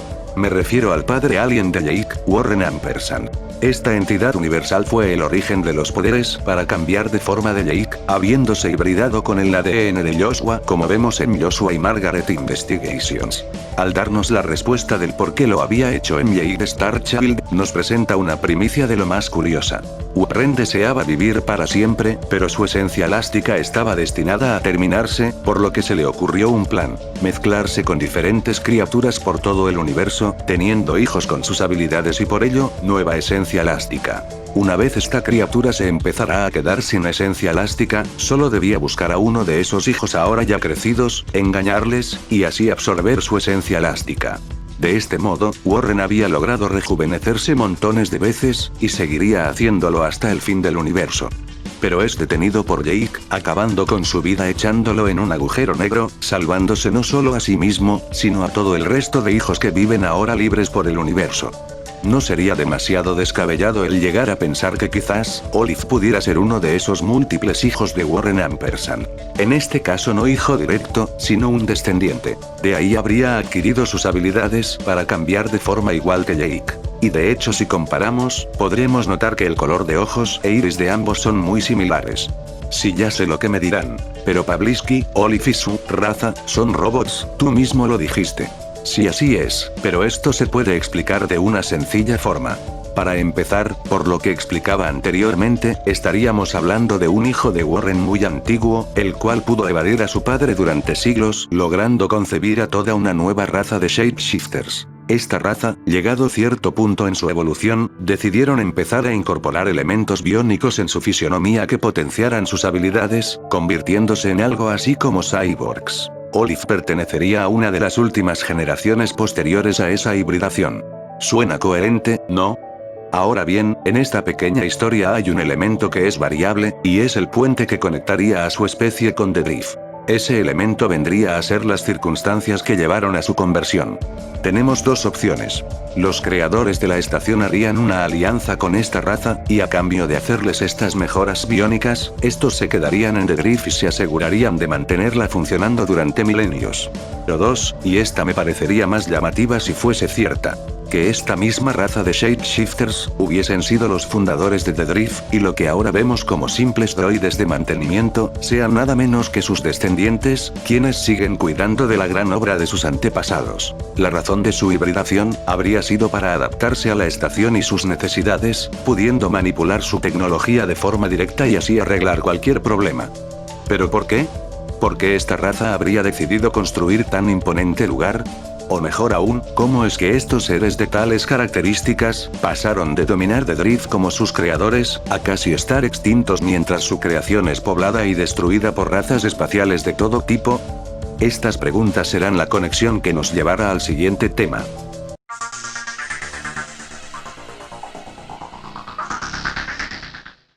Es fácil dejarse llevar por las revelaciones tan impactantes que hemos tenido y olvidarse de otros elementos que también resultan interesantes. The Drift no es solo un escenario para que veamos relatada la historia de este episodio, es también un pedacito contextual que construye todo el inmenso universo de Hora de Aventura, y como fan y analista que soy, no lo puedo dejar pasar desapercibido. Alguien tiene que dar respuesta a sus misterios, desentrañar sus secretos, pues de esa forma brindaremos riqueza y profundidad a todo el trasfondo de la serie, que siempre está bien. Pero bueno, ya suficiente de echarme flores, empecemos por lo básico. The Drift es a grandes rasgos, una inmensa y muy antigua estación espacial ubicada en quién sabe dónde, la cual alberga una serie de cápsulas que simulan y conservan una marabunta de biomas y ciudades habitadas por diversas razas alienígenas de lo más variopintas. Se deja en claro que dicho lugar está ya en las últimas. Muchos de sus componentes están dejando de funcionar, la energía se está terminando, las cápsulas se apagan paulatinamente, y las unidades de reparación están inoperativas. Las razones del por qué se originaron estos fallos se asocian a la antigüedad de la estación y un mal cuidado por parte de sus habitantes, sumado a la llegada de Hugo hace 1000 años, quien multiplicaría las complicaciones. Para el final del episodio, The Drift ha muerto casi por completo y sus habitantes se ven forzados a racionar sus recursos para poder sobrevivir. Estos son los planteamientos de los que empezaremos a trabajar. Lo primero para ir estructurando la historia es fichar los puntos de interés. ¿Quiénes construyeron la estación y por qué? ¿Por qué están todas estas razas habitándola? ¿Cuál es el propósito de la estación? ¿Bajo qué orden se estructura la población? ¿Cómo inició su decadencia? ¿Y por qué el conocimiento de los orígenes se ha perdido? Ahora establezcamos argumentos en base a estas preguntas. ¿Quiénes construyeron la estación y por qué? Sobre esto no hay mucho que podamos decir porque no hay evidencias concretas, con lo que debemos aferrarnos a elementos un poco más teóricos. Como establecí anteriormente, lo mejor que tenemos ahora mismo es que esa hipotética raza de shapeshifters de los que desciende Olive, serían los creadores de The Drift. Una raza muy antigua con avanzadísimos conocimientos. El por qué decidirían construir The Drift está directamente relacionado con el propósito que luego cumpliría la estación. Supongamos que esta raza tenía su correspondiente planeta, donde habrían progresado con su tecnología a niveles exorbitantes. Tras mucho tiempo, este planeta sufre algún tipo de catástrofe, quedando completamente destruido. Puede que el mismo Warren tuviera algo que ver. Al quedarse vagando y sin hogar, estos shapeshifters elegirían, en lugar de mudarse a otro planeta, construirse el suyo propio en forma de una descomunal estación espacial que pudiesen moldear a su gusto, la cual proteger y mantener tanto tiempo como quisiesen.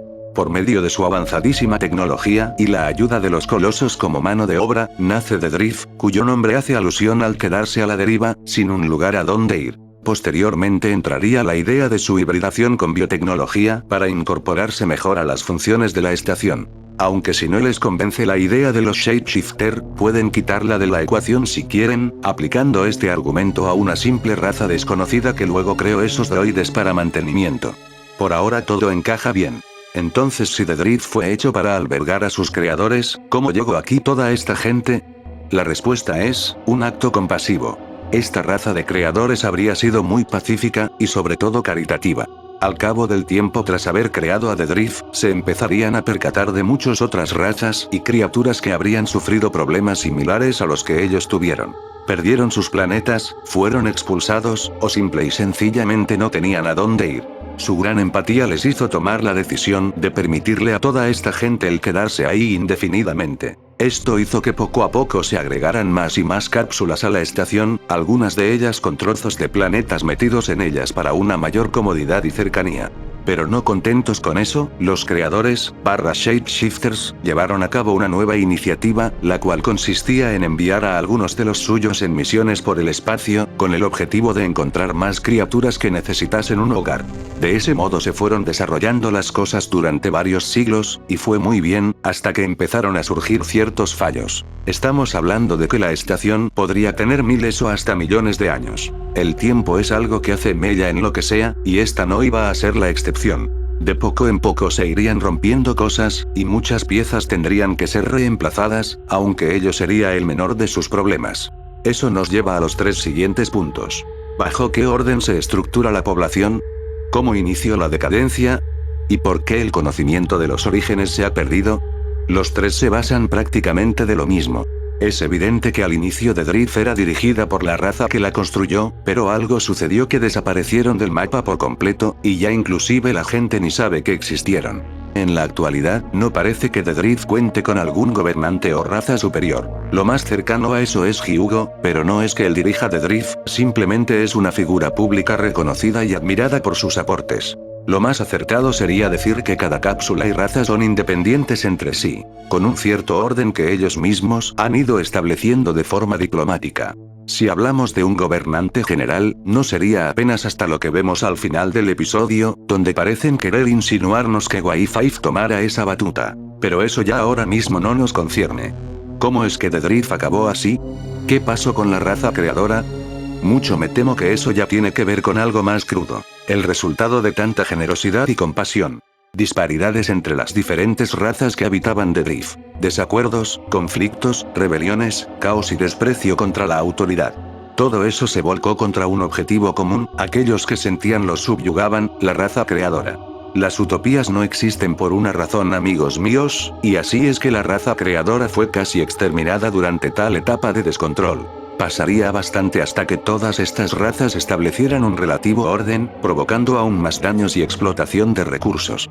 Ignoremos todos los posibles regímenes políticos que pasarían por The Drift hasta que eso sucediera.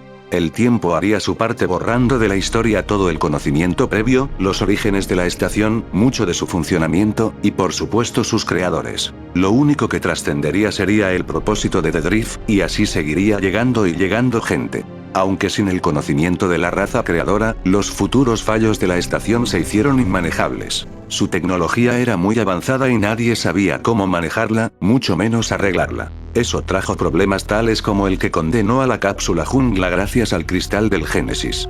Génesis significa origen o proceso de inicio. Este cristal no es solamente una fuente de poder, sino más acertadamente una semilla de germinación. De ella provienen todas las plantas de la cápsula jungla, y por lo que se ve, en algún punto su sistema se excedió de sus límites. Sin el mantenimiento y supervisión adecuados, acabó potenciando y evolucionando la fauna a límites extremos, volviéndose algo incontrolable que debió ser sellado. Eso mismo aplicado a muchas otras cosas, y tenemos como resultado una estación espacial hecha pedazos. En cuanto a los descendientes sobrevivientes de los Shapeshifters, con el tiempo se olvidarían de sus orígenes, acabando como simples droides de mantenimiento. Lo único que conservarían serían unos leves conocimientos para arreglar algunos fallos de la estación, y la que se volvería la costumbre de ir en busca de seres perdidos para traer a la estación. Uno de esos droides encontraría una nave fuera de control hace unos 1000 años aproximadamente, trayendo a sus ocupantes hasta The Drift.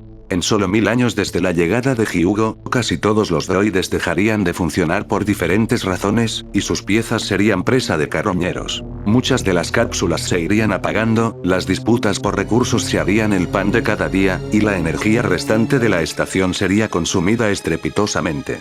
De ese modo, lo que iniciaría como un hogar para los desamparados, terminaría siendo no más que restos de una ciudad muerta, carroñeada por sus habitantes para poder sobrevivir. Así fue la historia, y así es el destino, de la avanzada y antigua estación espacial, de Drift.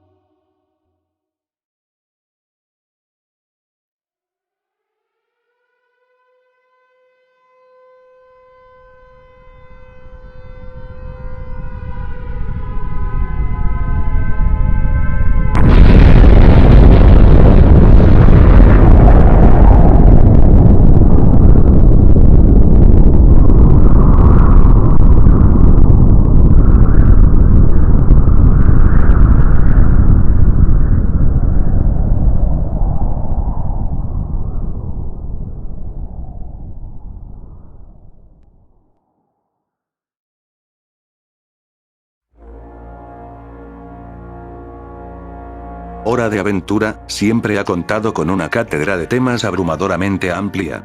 Eventos, situaciones, personajes de lo más variopintas, teorías o polémicas. Tantas cosas de las que de una u otra forma hemos hablado, especulado o dado una simple opinión. Pero hay un tema en particular que, si disculpan mi atrevimiento, diría fue el que lo inició todo. ¿En qué sentido? Bueno, eso sería difícil de tratar, pero yo lo resumiría en que gracias a ello, Hora de Aventura se convirtió en lo que es ahora. No solo en popularidad, hablo más concretamente del ángulo en el que los guionistas decidirían enfocar el proyecto. Hora de Aventura podría haberse quedado como una simple serie divertida, bizarra y colorida. Pero al surgir esta idea, ya sea por mera curiosidad o broma, encontraron la oportunidad de construir algo más profundo, maduro y memorable. ¿Qué tal si ambientamos la serie en un futuro postapocalíptico luego de una guerra nuclear que exterminó a la humanidad? Y desde esa simple pregunta que un día se habrá hecho Pendleton Ward, hemos llegado hasta aquí. ¿Cuánto se habrá hablado ya de esa gran guerra que lo cambió todo? ¿Cuánto se habrá teorizado al respecto? Y al mismo tiempo, pareciera que no hubiéramos dicho nada. Desde hace años que nos hemos hecho a la idea de que nunca tendríamos respuestas, más allá de las historias surgidas a raíz de tal cataclismo, como la de Simon y Marcy, el origen de la madre Chicle, o por supuesto Mouko. Lo que no evito, que igual siguiéramos haciendo preguntas al respecto, resonando sobre todo una de ellas. ¿Qué causó la guerra, y quiénes estuvieron involucrados? Una pregunta sin nunca un sustento para poder resolver más allá de la pura interpretación, lo cual se mantuvo durante años. Hasta ahora.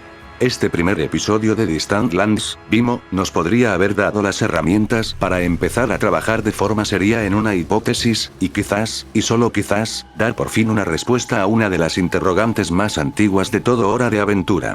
Pero, no podemos empezar a conjugar teorías sin antes establecer un contexto, lo que nos lleva irremediablemente a uno de los personajes que son ejes centrales de esta historia.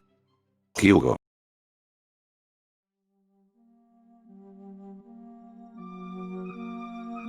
Hugo es el líder de la raza de los elfos que habitan de Drift, pero también dirige la empresa de tecnología e invenciones más importante de la estación, Hugo Corporation. Al principio se presenta como un sujeto agradable, carismático, colaborador y entusiasta.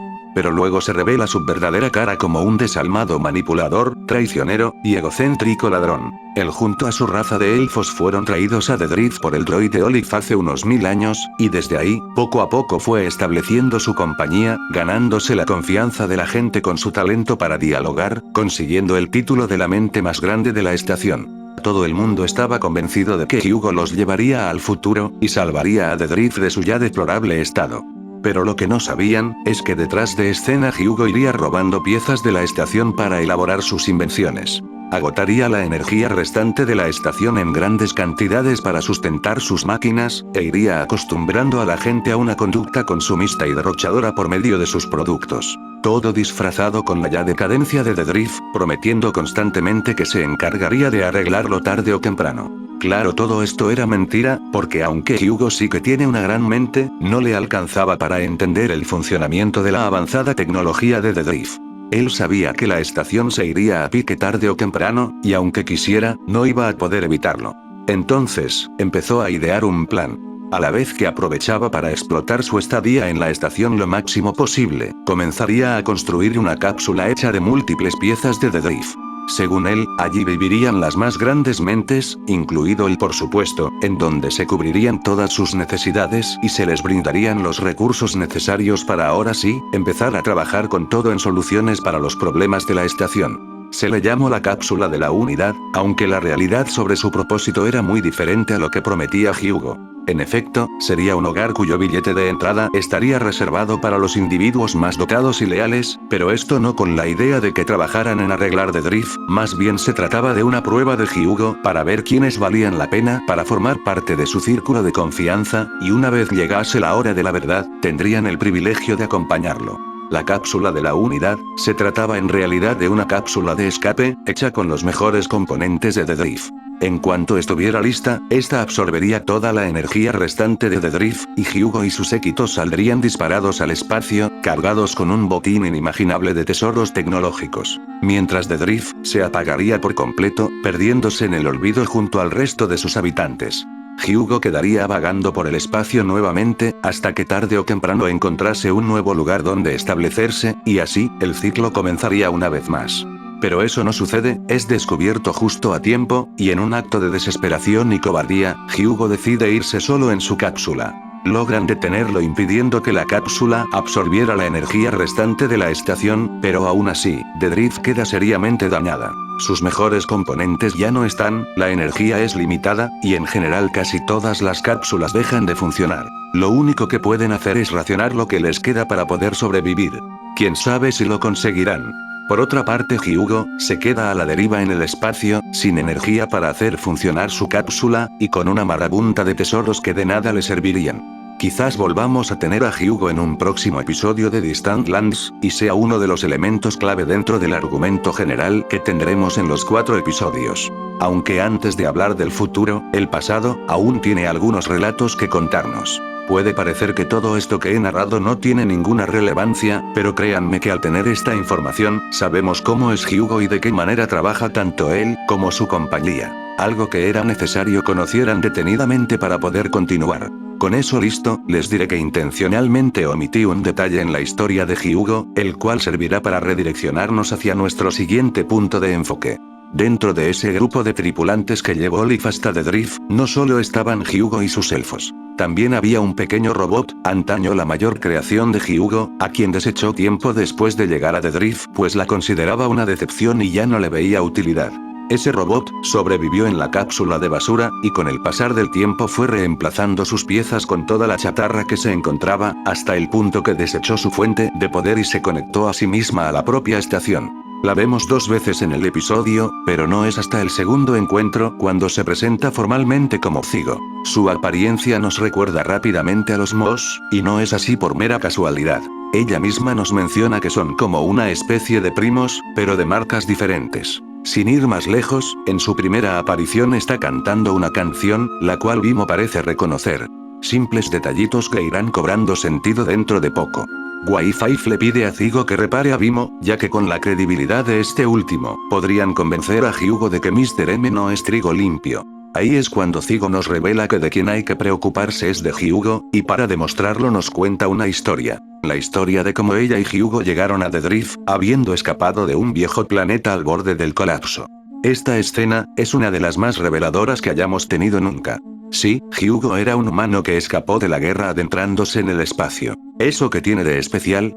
Ahí es donde tenemos que empezar a leer entre líneas, armados con las pistas que hemos ido analizando para así, descubrir un gran secreto oculto desde hace mucho tiempo. Hyugo no era un humano cualquiera. Estamos hablando de la que habría sido una de las personas más importantes del planeta, responsable parcial, o directa, de una de las catástrofes mundiales más famosas en la historia de las series animadas.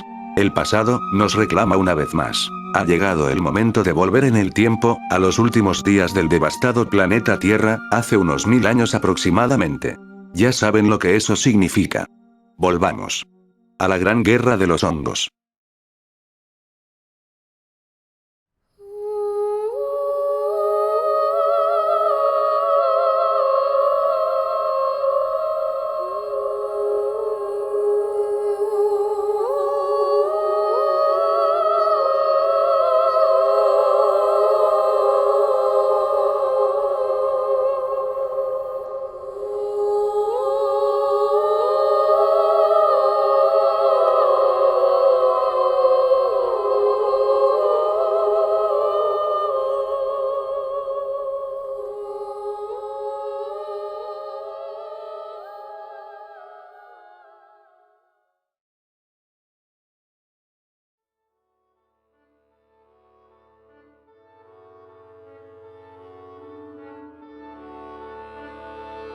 Nos encontramos varios años antes del inicio del holocausto nuclear.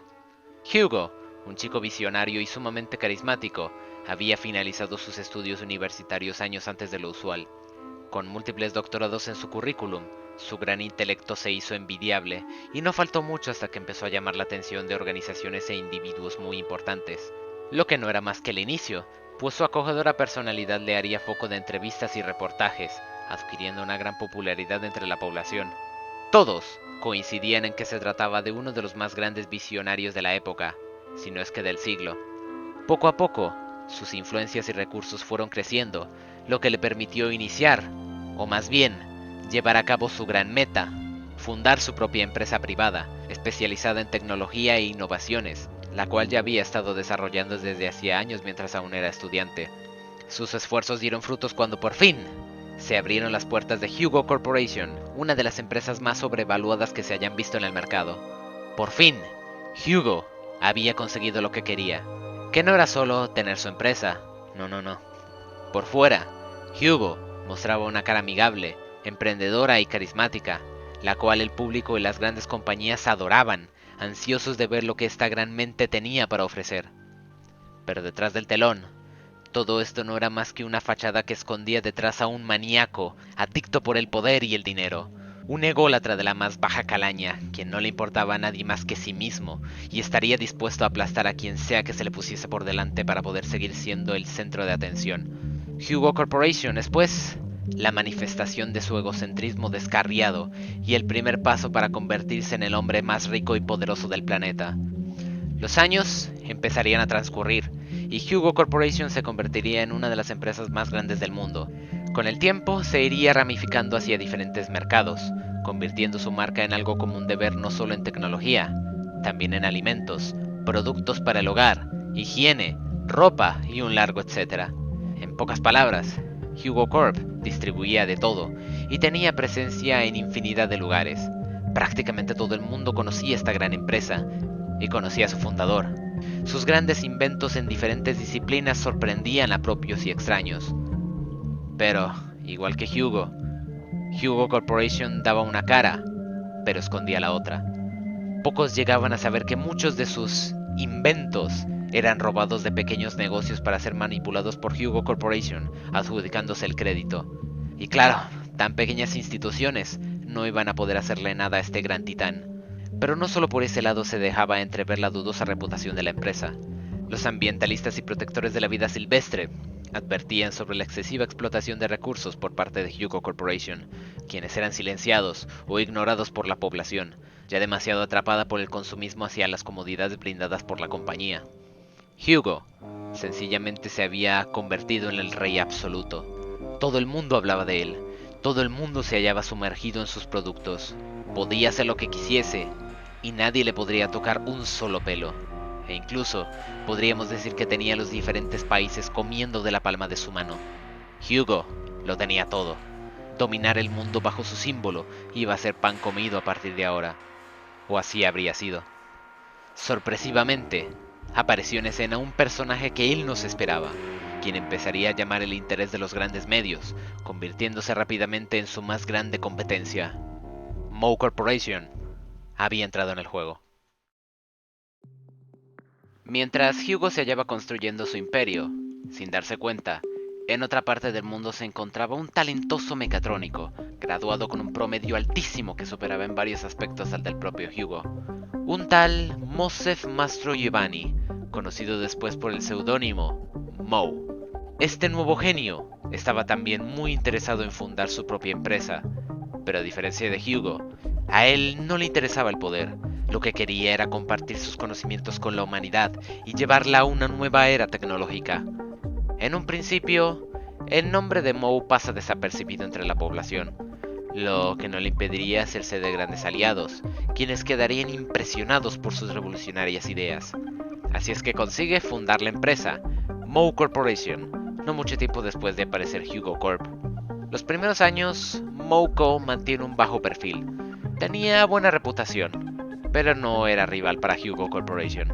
Esto era así ya sea por alguna estrategia que tuviera Moe, o simple y sencillamente este no se encontraba dedicándole el 100% de su tiempo a la empresa, puesto que, Aparte de querer fundar dicha compañía, Moe también tenía otro anhelo que deseaba cumplir: formar su propia familia. Nada le hacía más feliz que la idea de poder tener un hijo con el que compartir inolvidables momentos.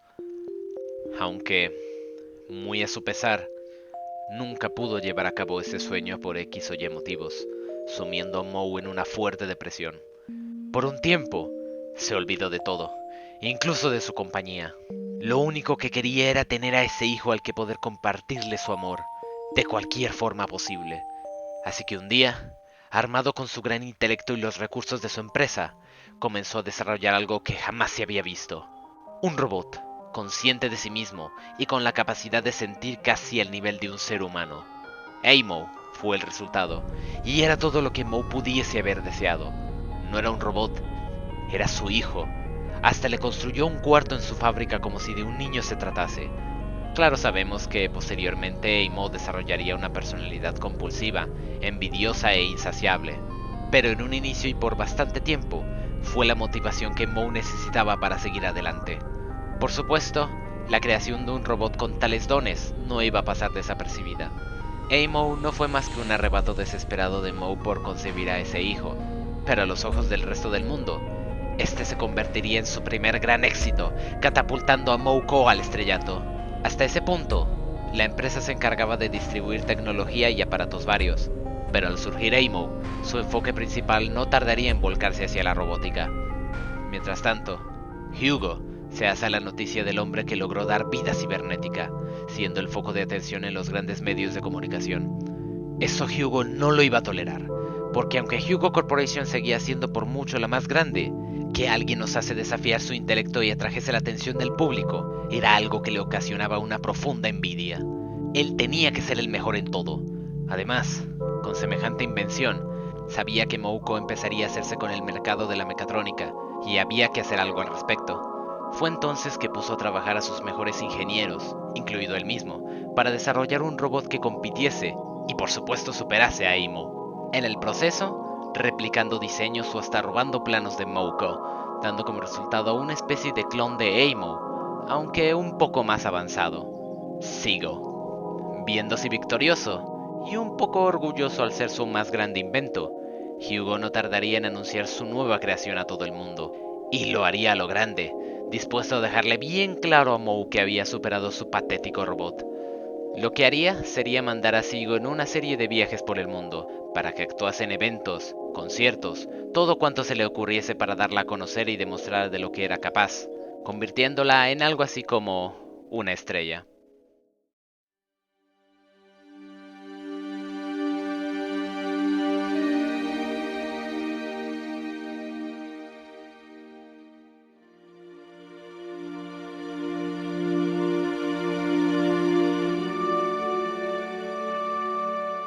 Lo que Hugo no sabía es que mientras andaba de presumido, Moe se encontraba trabajando en un segundo modelo, barra hijo. Amo había salido muy bien, pero con el tiempo se dio cuenta de que tenía algunas imperfecciones. No era diferente de un robot común, pues como cualquier otro estaba simplemente programado para cumplir una función, en este caso, la de recibir su amor. Pero detrás de eso, estaba hueco. En su afán por tener un hijo al que querer, Moe se había olvidado de lo que significaba ser un niño en realidad, y no iba a estar conforme con eso.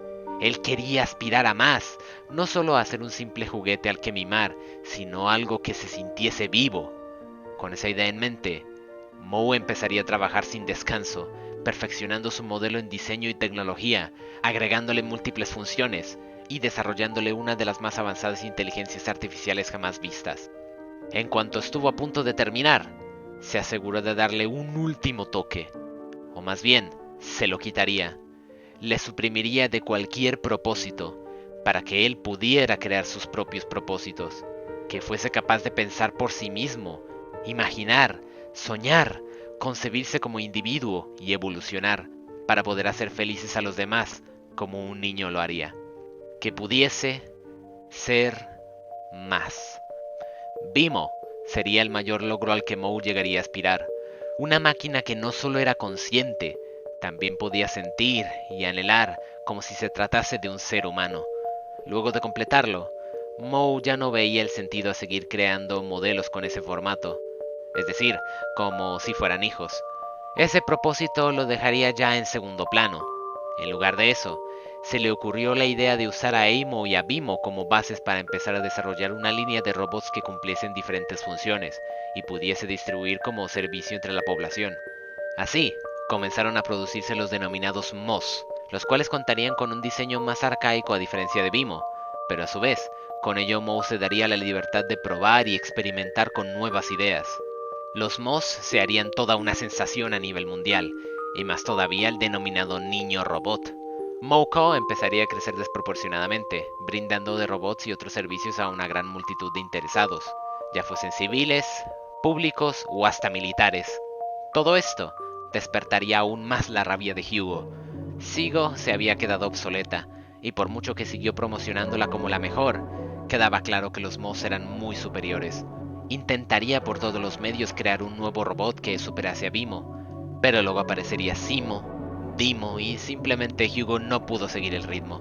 Por muy inteligente que fuera, su problema es que no tenía creatividad ni un verdadero objetivo detrás de sus creaciones, más allá de ganar dinero. Para colmo, la gente comenzaría a dudar de su reputación, pues no cabía duda que Sigo era un burdo plagio de los MOS. Eso causaría serios problemas entre ambas compañías. La verdadera cara de Hugo empezaba a relucir, aunque Hugo Corporation se mantenía fuerte y conservaba aún a varios aliados de su parte. Él no se daría por vencido tan fácilmente y haría lo que fuese con tal de aplastar a Moco.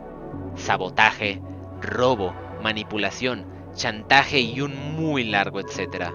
Los afiliados a Moco no iban a tolerar esto, lo que empezó a encender múltiples disputas entre facciones. Para que nos hagamos una idea, digamos que Hugo Corporation tuviese el control sobre los territorios americanos, mientras que el monopolio de Moco estuviese por Europa. Estamos hablando de las dos empresas más importantes del planeta, líderes de distribución en múltiples apartados. Corporaciones de tal nivel mueven influencias muy pesadas. Y no estoy hablando de simples empresarios o inversionistas, que también. No. Aquí ya estamos tratando con gobernadores, presidentes, ejércitos y en su defecto, gobiernos enteros. Si se metían con su empresa líder, se metían con todos. Eso en las manos de un lunático cegado por la envidia y la arrogancia, pero que a su vez sabía muy bien cómo engañar y manejar a la gente, y no se detendría hasta deshacerse de su competencia, sin importar lo que tuviese que hacer.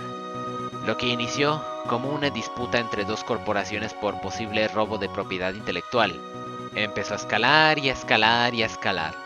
Otros países comenzarían a unirse a los diferentes bandos, en el proceso se reabrirían heridas de conflictos pasados y así, llegamos al punto en el que solo bastaría que cayera un simple alfiler para que todo explotase. El destino estaba sellado. Lo que ocurriría a continuación ya era obvio e inevitable.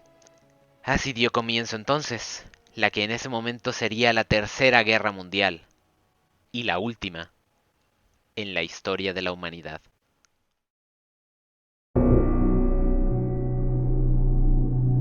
La guerra había dado inicio oficialmente. No piensan que desde el principio se empezaron a lanzar bombas nucleares. Claro que no. Inicialmente se desarrollaría como cualquier otro conflicto, únicamente diferenciado por las bondades tecnológicas que poseían en ese momento. Robots, armas y vehículos especiales, etc. Para este punto en la historia, Hugo Corporation y Moco habrían sido convertidos en fabricantes de armas. Por parte de Hugo, era todo un placer. La oportunidad de influenciar en una guerra le hacía sentir muy poderoso. Pero en el caso de Moe, tuvo que aceptar a regañadientes. Él desde el principio nunca quiso que nada de esto pasara, pero la situación ya estaba muy por encima de él, y si se rehusaba a cooperar, sería acusado de traición. Como primer acto, le hicieron incorporar armas a varios de sus MOS. No había tiempo para esperar a que hiciese nuevos MOS diseñados para el combate. Era mejor adaptar algunos ya hechos. Entre los elegidos figuraba Amo, pues su conducta demostraba una tendencia a la violencia. Moe seguramente se habrá rehusado al tratarse de su primer hijo, pero no le quedó de otra, teniendo que incorporarle un arma diseñada por él llamada Cañón Phaser. Lo mismo con otros MOS, los cuales se llevarían al campo de batalla. Amo no volvería a la fábrica hasta un milenio después. La guerra se extendería durante años, y no parecía que fuese a haber una resolución pronta. Moe seguiría fabricando armas y robots de combate. Entre esos inventos se destacarían unas enormes estatuas, cuya apariencia no era más que una fachada, pues su función era la de provocar una inmensa explosión que carbonizaría y prendería fuego un gran radio a su alrededor. Esas estatuas serían usadas en alguna zona de conflicto importante, forjando así los cimientos de lo que sería el Reino Flama. Mientras tanto, al otro lado del mundo, Hugo se hallaba cansado de todo esto, aunque al mismo tiempo se daría cuenta de que el conflicto se estaba intensificando más de la cuenta. Para este punto, ya se empezarían a lanzar las primeras bombas atómicas, iniciando el miedo colectivo por una posible hecatombe nuclear. Solo por si acaso, Hugo empezaría a desarrollar un cohete que lo sacase de la Tierra a él, y a un pequeño equipo conformado por sus ejemplares más destacables. También a Sigo, quizás por pena, por su utilidad en algunas circunstancias, o porque recordó el orgullo que le hizo sentir el crearla. Eso no importa. Lo que Hugo más tenía en mente en ese momento era el no haber podido destruir ya a su detestado rival luego de años. No lo iba a soportar más. Lo quería muerto a cualquier costo. Lo que no iba a ser fácil, ya que Moe estaría resguardado con lo mejor de lo mejor. Tenía que usar algo poderoso, que no pudiesen anticipar ni detener. En eso, le llega una llamada. Una muy importante. Resulta que habían encontrado algo en unas excavaciones cerca de Escandinavia. Algo que no era posible de describir, pero que definitivamente no pertenecía a este mundo. Necesitaban que él mismo fuera hasta allí para verlo en persona y corroborase si pudiese tener alguna utilidad. Sin perder tiempo, Hugo se encamina hasta dicha excavación. Allí se encuentra con algo que jamás hubiese llegado a imaginar. Parecían los restos de un cometa, estrellado en la Tierra hace muchísimo tiempo, pero que, de algún modo, emitían una esencia desagradable y tenebrosa que no incitaba a quedarse mucho tiempo en ese lugar. No había forma de explicarlo, simple y sencillamente se sentía algo maligno, lo que no iba a detener a Hugo, quien encontraría en esos restos un profundo interés. De inmediato los manda a extraer para su posterior análisis en laboratorio, encontrando compuestos desconocidos, pero en ciertos ámbitos familiares. Entre ellos se destaca una enorme volatilidad, con lo que crear algún artefacto explosivo a raíz de tales restos no sonaba para nada descabellado, aunque sería arriesgado, pues los efectos que tendría con elementos tan extraños podían ser muy impredecibles. Lo único de lo que sí estarían seguros es que serían muy destructivos. Hugo, totalmente ido de sí, enfocado en su objetivo sin importarle las posibles consecuencias, manda a construir una bomba con esos materiales, mucho más poderosa que una bomba atómica normal. Arrasaría con cualquier búnker o fortaleza donde tuvieran a Moe. Su plan sería lanzarla en una ciudad costera donde él pensaba que estaría, y sin más miramiento, la embarca en un avión para su lanzamiento. Pero se equivocó. Moe no estaba allí, y ya era demasiado tarde.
Cabe la posibilidad de que Hugo, en base a sus análisis, se haya hecho a la idea de lo que pasaría al estallar esa bomba, el mal antiguo que despertaría.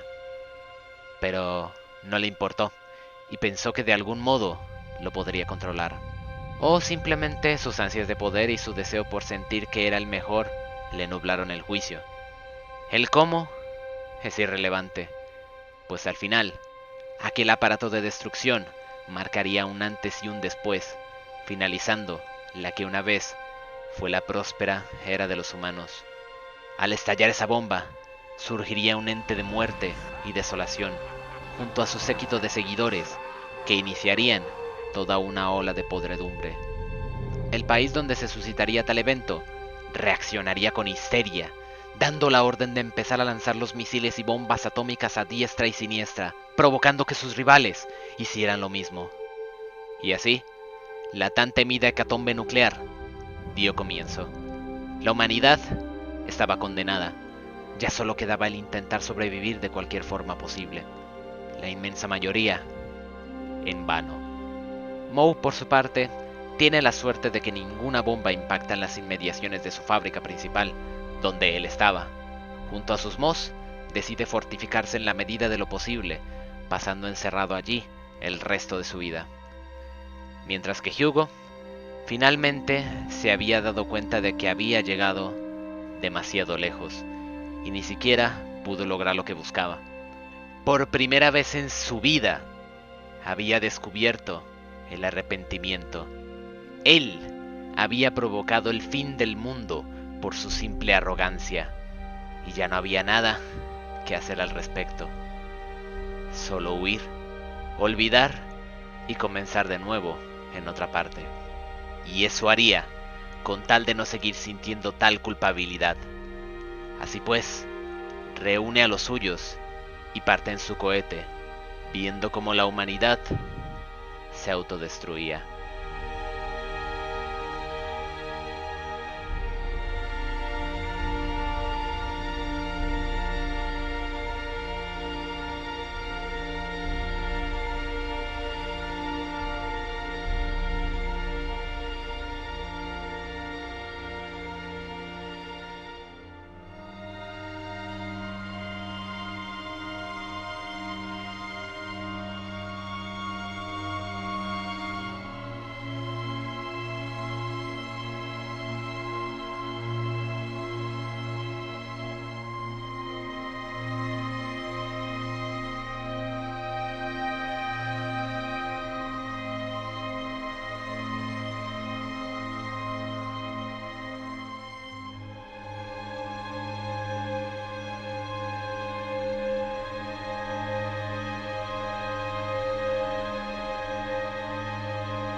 Lo que no anticipó es que, con las prisas y las dificultades ocasionadas por los tiempos de guerra, su cohete resultó tener múltiples fallas en su sistema, dejándolo a él y a su equipo a la deriva en el espacio.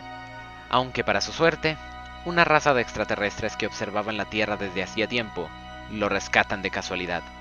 Ellos, viendo toda la situación en el planeta, querían ayudar a Hugo y su equipo al tratarse quizás de uno de los pocos grupos de humanos que quedasen vivos. Les ofrecen cobijo y medios para tratar de sobrevivir, aunque al ser un grupo tan pequeño, estos aliens temían que no iban a poder subsistir mucho tiempo. Así que les hablan de la posibilidad de hibridarse con sus genes para poder vivir mucho más tiempo que un humano normal. Aunque luego se arrepienten, ya que al hacer eso, temían que las enfermedades que estos humanos pudiesen tener se les lograsen traspasar al ya no haber barreras fisiológicas, lo que podría matarlos al estos tener un sistema inmune mucho más delicado. A Hugo obviamente no le importa, y con su carisma logra convencerlos para hacer la hibridación, transformándolo a él y a los suyos en una nueva raza, los elfos. Ya cuando parecía que todo estaba perfecto, se cumple el miedo de estos pobres aliens, muriendo todos de una gripe común. Y Hugo y los suyos pues no sabían cómo se manejaba esa nave, con lo que una vez más se quedan a la deriva por quién sabe cuánto tiempo, hasta ser encontrados por un droide de mantenimiento de la estación de Drift, que estaba en busca de gente sin rumbo, justo como ellos. Hugo, Antaño uno de los humanos más importantes de la Tierra, ahora convertido en elfo, estaba listo para empezar una nueva vida. Una vida atormentada por el arrepentimiento de lo que había hecho, y cuyo deseo de poder era lo único que le daba consuelo. Pero a la vez, lo llevaba a cometer los mismos errores, y ello tarde o temprano tendría sus consecuencias, quedando perdido, y de no ser por aquel droide de mantenimiento, completamente solo, lo que le haría darse cuenta que siempre lo ha estado. ¿Quién sabe qué será de él? Mas sin embargo la huella que ha dejado en esta historia nunca será olvidada, y siempre se le conocerá como el hombre que ocasionó la guerra de los hongos.